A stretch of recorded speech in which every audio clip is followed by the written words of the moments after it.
আমরা আসছি বসতপুরে, রসুলপুর, এটা জি। রসুলপুর এলাকায়। আর এই ভাই পেয়ারা বাগানে আসছি, দেখেন কি পরিমাণ পেয়ারা, অসাধারণ। এক কথা হচ্ছে হাইব্রিড পেয়ারা কারে বলে আপনারা না দেখলে বুঝতে পারবেন না। আর ভাই এই যে সফলতা অর্জন করেছে, তার আসলে আত্মপ্রচেষ্টা ছিল। আর ভাই দেখেন, ভাই আপনার এই যে এই আপনারা এই যে পেয়ারা চাষ করছেন, এই চাষ আপনি কিভাবে মনের মধ্যে আসলো যে এই পেয়ারা চাষ করে আমরা স্বাবলম্বী হব বা এখান থেকে লাভবান হব?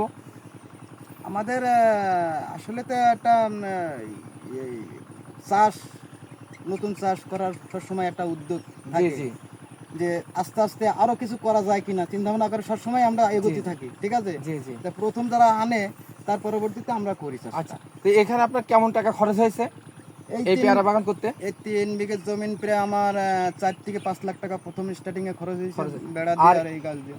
টোটাল খরচ করে হ্যাঁ। বেড়া টেড়া দিয়ে, হ্যাঁ। তাই এই প্রথম বছরে আপনার খরচ বাদ দিয়ে কেমন টাকা বিক্রি করতে পারবেন আনুমানিক? প্রথম বছর একটু কম হয়তো, ছোট গাছ থাকে। কেমন হতে পারে সেটা?